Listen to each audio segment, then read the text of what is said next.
Oi gente, meu nome é Amanda e hoje eu vou contar o caso de Susan Smith.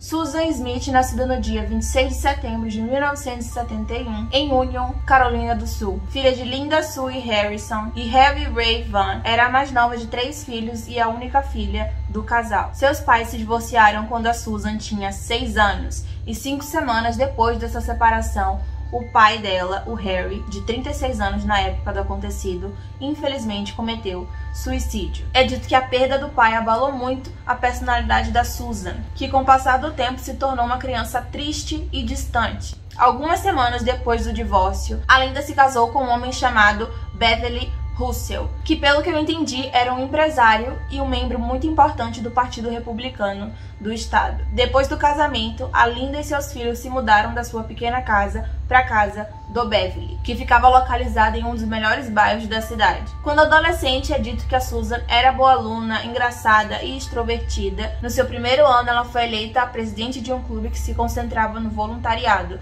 da comunidade, e no seu último ano do ensino médio, ela recebeu o prêmio de mulher mais amigável. E ela era conhecida justamente por causa dessa personalidade alegre e divertida. Só que apesar de aparentemente ser uma adolescente feliz, ter muitos amigos, popularidade, posições de liderança, a Susan enfrentava sérios problemas em casa. É dito que aos 16 anos ela começou a ser abusada sexualmente pelo padrasto. Ela chegou a comunicar à mãe e ao Departamento de Serviços Sociais sobre essa situação, e o Beverly chegou a sair temporariamente da casa para as coisas serem averiguadas. Só que, depois de algumas sessões de aconselhamento familiar, que eu já não entendi como é que uma situação de estupro, de abuso sexual, pode ser resolvido com um aconselhamento familiar, o padrasto infelizmente voltou para casa. Ou seja, não deu em absolutamente nada. E para piorar, a Susan ainda foi castigada pela família por ter tornado essa situação pública. Aparentemente, a mãe estava mais preocupada com o possível constrangimento que essa situação poderia gerar para ela e para a família ali na comunidade do que com a segurança da filha. E como vocês podem imaginar, assim que o Beverly colocou o pé para dentro daquela casa, os abusos voltaram a acontecer, dessa vez com conhecimento da mãe, muito provavelmente, né? Ainda no último ano do ensino médio, a Susan resolveu pedir ajuda a um conselheiro escolar sobre essa situação e o Departamento de Serviços Sociais foi novamente acionado. Só que dessa vez a Susan resolveu não prestar queixa e o assunto foi novamente varrido para debaixo do tapete. Em 1988, aos 17 anos, a Susan conseguiu um emprego numa mercearia local e rapidamente passou de caixa a contadora da loja. Ainda em 88, é dito que ela estava em um relacionamento sexual com 3 pessoas, que seriam um homem mais velho que, por sinal, era casado, um colega de trabalho e o seu padrasto.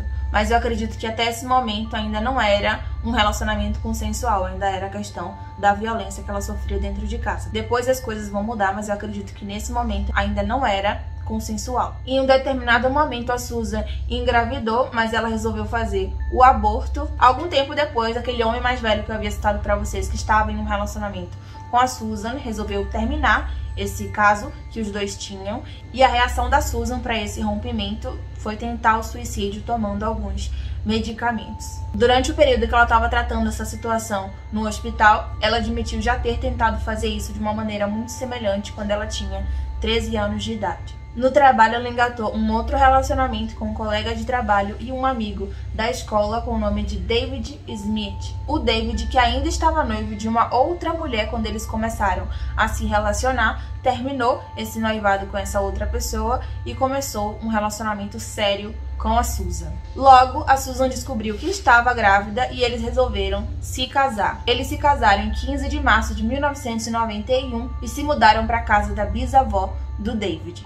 Os pais do David estavam sofrendo a perda recente de outro filho que morreu da doença de Crohn há apenas 11 dias do casamento do David e da Susan. Em maio de 1991, a tensão da perda de um filho foi demais para os pais do David e por conta disso seu pai tentou suicídio e a sua mãe abandonou tudo e se mudou para outra cidade. Em 10 de outubro de 1991, nasceu o primeiro filho do casal, que se chamava Michael. O David e a Susan fizeram os seus papéis de pai, deram muito carinho, muito amor para a criança, mas é dito que o nascimento desse filho fez com que a convivência entre os dois, que já não era a das melhores, se tornasse ainda mais difícil. Durante o casamento dos dois, a Susan sempre recorria à mãe para buscar ajuda financeira, e quando isso acontecia, o David ficava muito chateado porque ele achava a sogra intrometida e controladora, além de também achar que a Susan sempre fazia as vontades da mãe, o que deixava ele muito irritado, principalmente quando se tratava da criação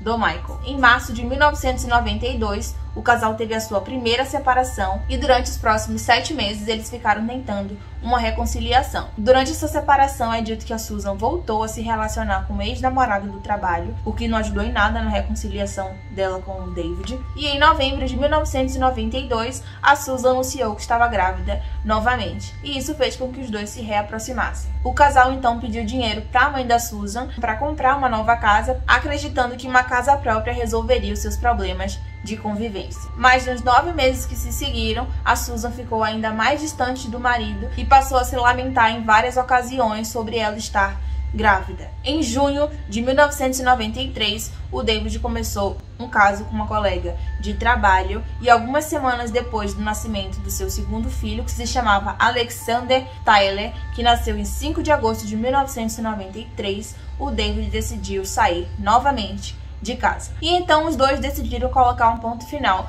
naquele relacionamento. A Susan, por não querer trabalhar no mesmo lugar que o David, conseguiu um novo emprego como contadora numa grande empresa local. E ela rapidamente foi promovida ao cargo de secretária executiva do presidente e CEO da empresa. Em decorrência dessa promoção, a Susan passou a ter contato com pessoas extremamente ricas. E logo ela conseguiu se aproximar do filho do seu chefe, que se chamava Tom Findlay, e em janeiro de 1994, a Susan e o Tom começaram um relacionamento. Entretanto, em algum momento durante esse namoro, ela e o David reataram o casamento. Só que essa reconciliação durou apenas poucos meses e a Susan pediu o divórcio. Em setembro, é dito que ela voltou a sair com o Tom e aparentemente ela estava com muitas expectativas a respeito desse possível namoro. E o Tom, por sua vez, não queria mais nada sério com a Susan e, segundo ele, estava esperando uma oportunidade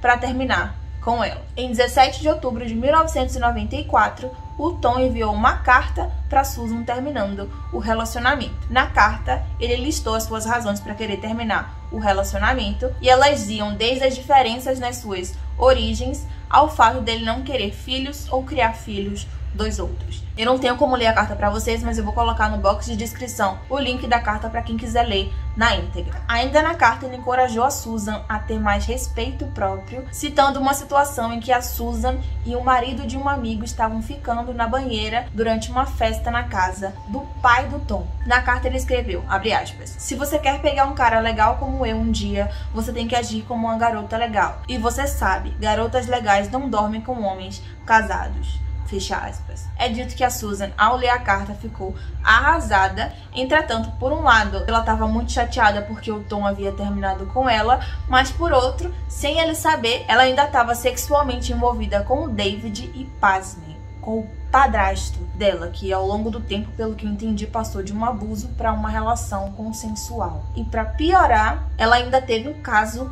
com o seu chefe, que por acaso era o pai do Tom. Por alguma razão, ela achou uma boa tática de reconciliação contar pro Tom sobre essas relações que ela teve com o ex-marido e o padrasto. E quando isso não funcionou, ela resolveu contar pro Tom que ela havia tido um caso sexual com o pai dele. E alegou que isso poderia vir à tona durante seu processo de divórcio com o David. A reação do Tom a todas essas informações foi de completo choque e ele disse a ela que eles nunca mais teriam nenhum tipo de relacionamento. Em 25 de outubro, ainda de 94, a Susan passou o dia obcecada com a conversa que ela havia tido com o Tom, e à medida que o dia passava, ela ficava ainda mais chateada e por inúmeras vezes pediu para sair mais cedo do trabalho. Aparentemente, ela conseguiu sair mais cedo e em seguida pegou os filhos na creche. Ela parou para conversar com uma amiga em um estacionamento e lá ela disse que estava com medo da reação do Tom por ela ter dormido com o pai dele e pediu para que essa amiga ficasse com as crianças para que ela pudesse ir no escritório e dizer que aquilo tudo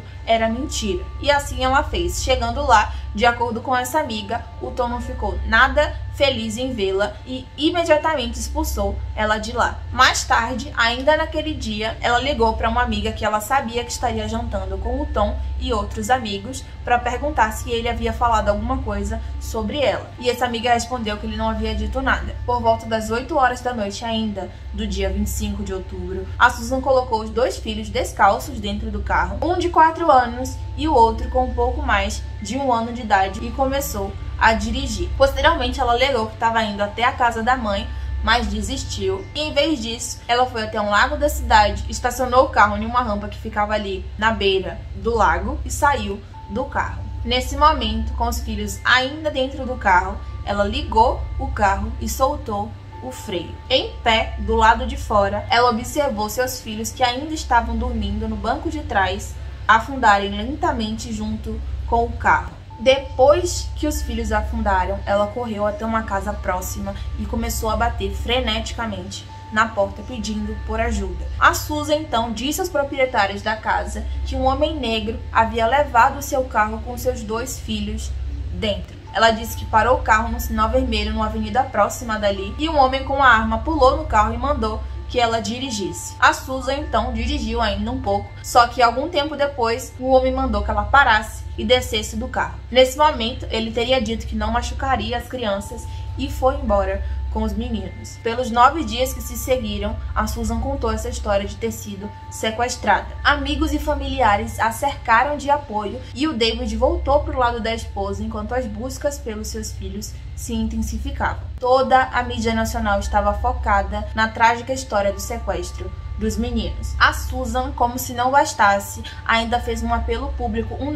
vários lugares ela pedia para que esse suposto homem devolvesse os seus filhos. Durante todo esse teatro da Susan, as inconsistências da história dela começou a chamar a atenção. É dito que ambos os pais fizeram teste de polígrafo, no qual o David passou e o resultado da Susan foi inconclusivo. Ao longo dos 9 dias de investigação, como eu havia dito, a polícia começou a notar as contradições nas histórias da Susan. Durante um desses depoimentos, a Susan havia dito que ela tinha parado no sinal vermelho na Monarch Mills Road. Entretanto, isso era impossível, já que o sinal nessa avenida só ficava vermelho quando um outro carro passava na rua transversal ali. E como ela havia dito que não tinha nenhum outro carro com ela na avenida na hora que ela passou, não tinha como ela ter parado no sinal vermelho, porque ele não ficou vermelho. E a partir daí, a polícia passou a suspeitar que ela poderia estar mentindo. Nesse momento, começou a acontecer alguns vazamentos dessas contradições da história da Susan para a imprensa, e a partir daí você já deve imaginar como foi a abordagem da mídia a respeito desse caso. Passaram a fazer perguntas acusatórias e insinuar sempre que ela tinha alguma coisa a ver com toda essa situação. Além disso, as pessoas ao redor dela começaram a reparar que ela tinha um comportamento, no mínimo, questionável para uma mãe que teve os filhos sequestrados. Na maioria do tempo, ela parecia extremamente preocupada com sua aparência diante das câmeras, e em outros momentos ela chorava de soluçar, mas obviamente sem derramar uma lágrima. Em 3 de novembro de 1994, o David e a Susan apareceram num programa de TV local, e na ocasião o David expressou seu total apoio para Susan e para sua história de sequestro. Depois dessa entrevista, a Susan foi novamente levada para ser interrogada. Já sem nenhuma paciência para as histórias fantasiosas da Susan, o investigador foi direto. Ele disse que não acreditava na história sobre o roubo do carro. Ele então explicou para ela que não tinha como ela ter parado no sinal vermelho naquela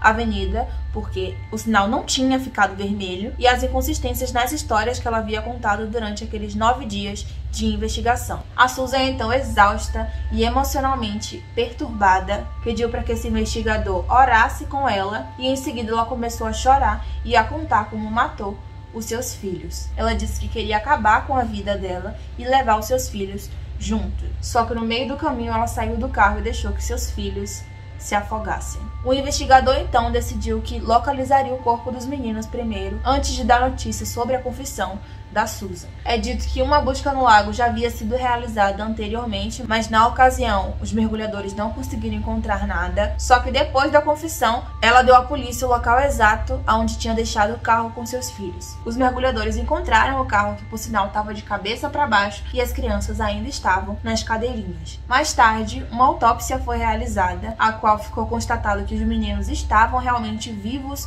quando foram afogados. É dito que o David ficou horrorizado ao descobrir o que havia acontecido com os filhos, e ele acreditava que a Susan teria matado os meninos antes de empurrar o carro para o lago, o que para ele seria uma forma de mostrar misericórdia pelas crianças. Mas logo ele descobriu que os faróis do carro estavam acesos quando ela soltou o freio, e então ele soube que ela ficou lá parada, vendo o carro afundar com os filhos dentro. Durante o julgamento, os advogados de defesa tentaram colocar a culpa do acontecido na infância cheia de tragédias e abusos sexuais da Susan. Eles alegaram que, ainda que a Susan parecesse normal exteriormente, ela na verdade escondia uma doença mental. Já a acusação mostrou ao júri um lado mais cruel e manipulador da Susan, cuja única preocupação eram seus próprios desejos. Seus filhos haviam se tornado um grande obstáculo na capacidade da Susan de conseguir o que queria. Na cabeça dela, ao matá-los, ela não obteria apenas a simpatia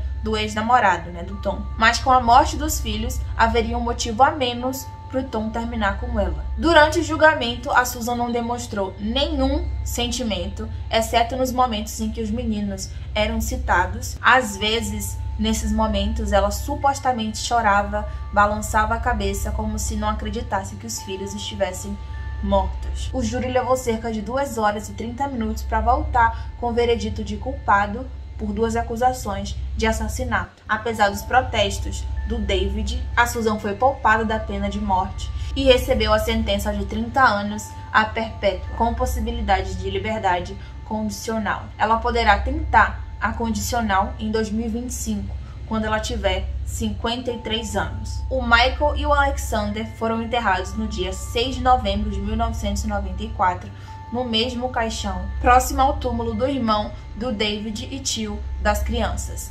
Danny Smith. E é isso, o caso de hoje foi esse. Eu espero que vocês tenham gostado do vídeo. Eu agradeço se você chegou até aqui. Não esquece de clicar no gostei e se inscrever, que é muito importante. Se você quiser sugerir algum caso para eu trazer aqui para o canal, pode colocar nos comentários que eu vou trazer o mais rápido possível.